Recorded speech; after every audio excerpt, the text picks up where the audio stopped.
So today I want to talk about confidence and confidence building.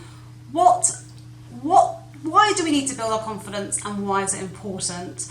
Well, in order to be able to get on in life, to be able to go and follow our pathways, maybe do that presentation or meet that person or make that phone call, we need to have a level of confidence. Now, what if we don't have an awful lot of it? Perhaps we worry about the outcome, we worry about how we'll be perceived, we worry about whether things will turn out well. That's going to make us sort of withdraw and try and avoid it. If we do a lot of that over time, then I guess we lose our confidence even more.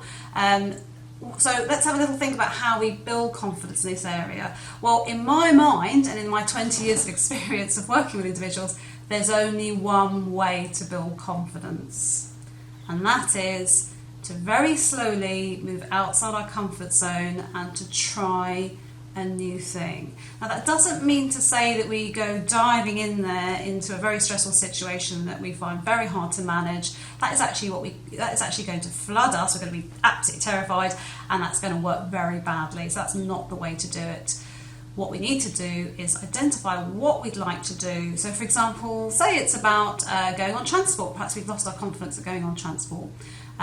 What we need to do is break down the going on transport into small little chunks and just think, what can we do right now? What is doing a little bit towards that goal? It's just moving slightly outside our comfort zone, and we keep doing that until we feel really confident, really comfortable with that, and then we progress it a little bit forward.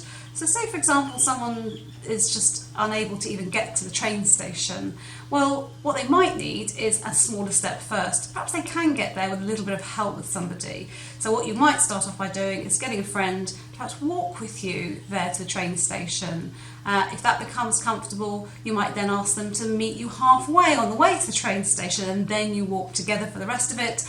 Or it might be, if you build confidence again, and they meet you at the train station and then you go there yourself. And you keep doing that until you feel really comfortable, and then we move on to the next stages. It's exactly the same with talking to people.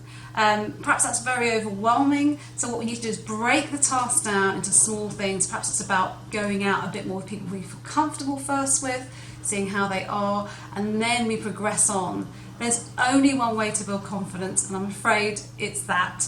Often people are quite concerned and they retract over time rather than pushing themselves forward. But actually, if you follow things very slowly and you move to the next challenge and you keep doing that until you feel really comfortable with it, then we move on, and that's the only way, I'm afraid. So whatever it is that you're struggling with, I want you to see if you can break it down, because confidence building is often about practice. We need to practice it. So if I can share some examples from my own life. So when I was training, I was required to do public speaking, which I hated.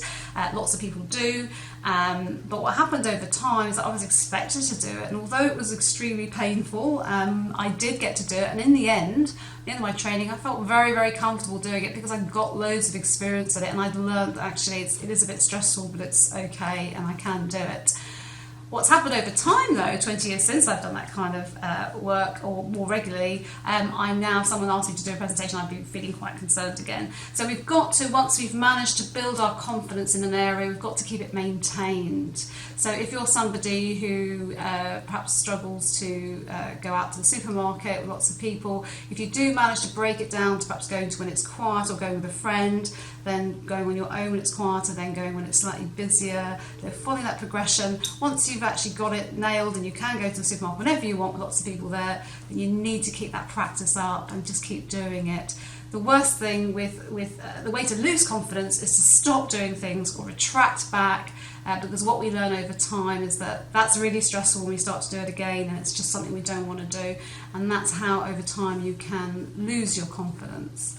So perhaps if you've got a question like this, if you've got a particular thing that you're struggling with, why don't you post a comment, and I'll try and tackle that particular area if that's of interest to you. Bye now.